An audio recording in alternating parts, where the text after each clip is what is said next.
Hoy, en el pulso de la filosofía.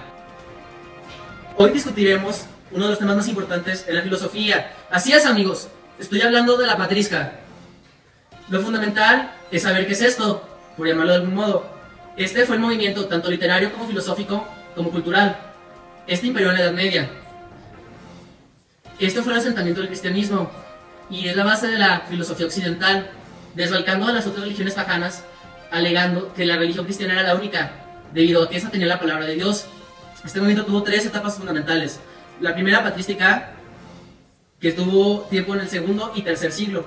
Luego la alta patrística, que tuvo tiempo en el cuarto y quinto siglo. Y después sigue la patrística tardía, que tuvo su periodo en el sexto y séptimo siglo. Mi nombre es Regino Vázquez. ¡Comenzamos!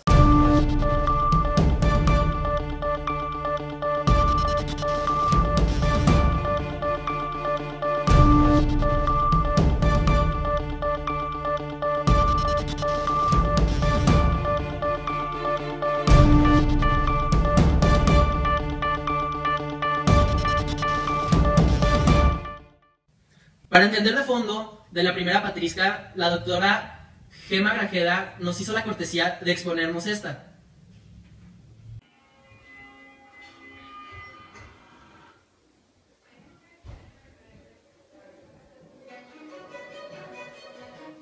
Yo les voy a hablar de lo que es la patrística. La patrística se le va a denominar a la especulación de los padres de la Iglesia, con la extracción del cristianismo del mundo grecorromano. En los comienzos del siglo II surge el desafío del cristianismo. Los cristianos cultos de la época no solo de vivir del cristianismo, sino de la exposición y hacerlo comprensible a las mentalidades cultas de los propagos. La patrística se caracteriza por su desafío racional. Esto es frente a los ataques del propaganismo filosófico y religioso, su especulación de las verdaderas filosofías.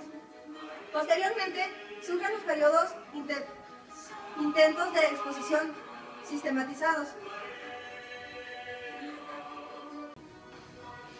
Posteriormente, surgen los primeros intentos de exposición sistemática del pensamiento crítico, en términos filosóficos, con la escuela alejandrina, además, representantes de la alta patrística. El interés de la patrística para el historiador filosófico Julián Marías no estaba solo en el valor intrínseco, sino que ha sido el núcleo general en que se ha nutrido la tradición filosófica de la época. Gracias, doctora. Creo que nos ha quedado demasiado claro lo que es esta etapa. Estoy recibiendo información. Es de nuestra reportera Carolina Alvarado Villarreal.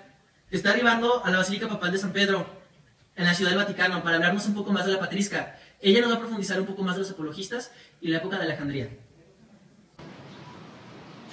Enlazando. Hola, Regino. Muy buenas tardes tengan todos. Me encuentro aquí desde la Basílica Papal de San Pedro para comentarles un poco sobre los apologistas.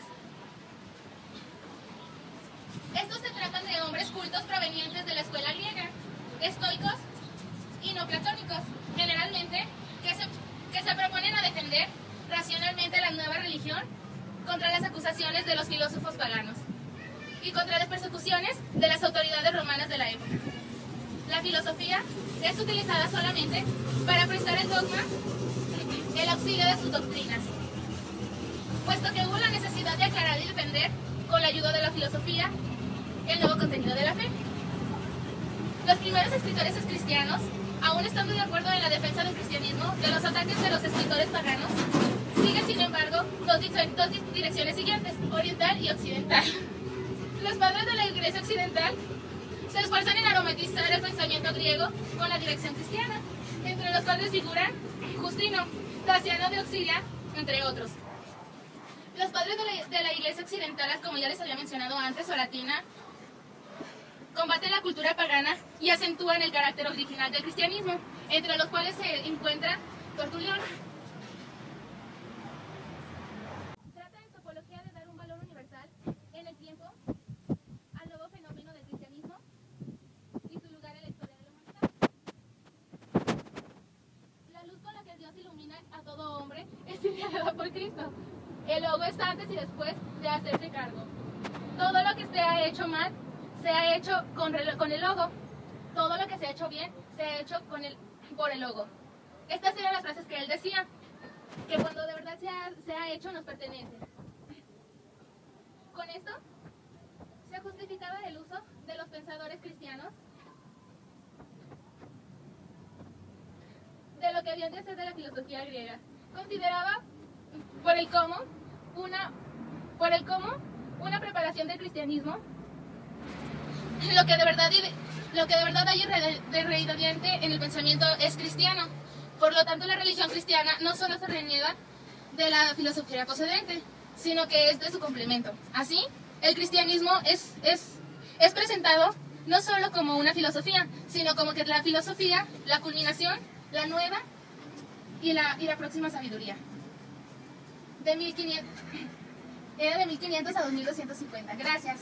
Profundizando un poco más el tema de la patrística, ahora les voy a hablar sobre la escuela de Alejandría. Espero les guste un poco más. También llamada Didascalión, desde los tiempos de la predicación apostólica, existía en Alejandría una numerosa comunidad cristiana de cultura griega, con maestros nobles, preocupados por mantener un cristianismo ilustrado. En las últimas décadas del siglo II, se realizó una escuela regular y permanente que tenía como fines instruir a los cristianos, catequizar y atraer a los gentiles. En ella se enseñaba la filosofía de la Sagrada Escritura, constituyendo los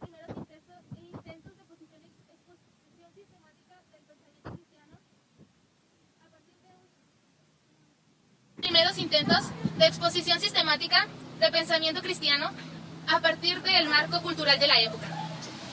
El primer director de la escuela fue San Panteno, ilustre ateniste, formado en el estoicismo, que colocó en la escuela en un lugar prestigiado en la luz de sus discípulos. Lo hizo en la selección de la misma, que fue Clemente de Alejandría. Y ahora les voy a hablar un poco sobre él. Okay.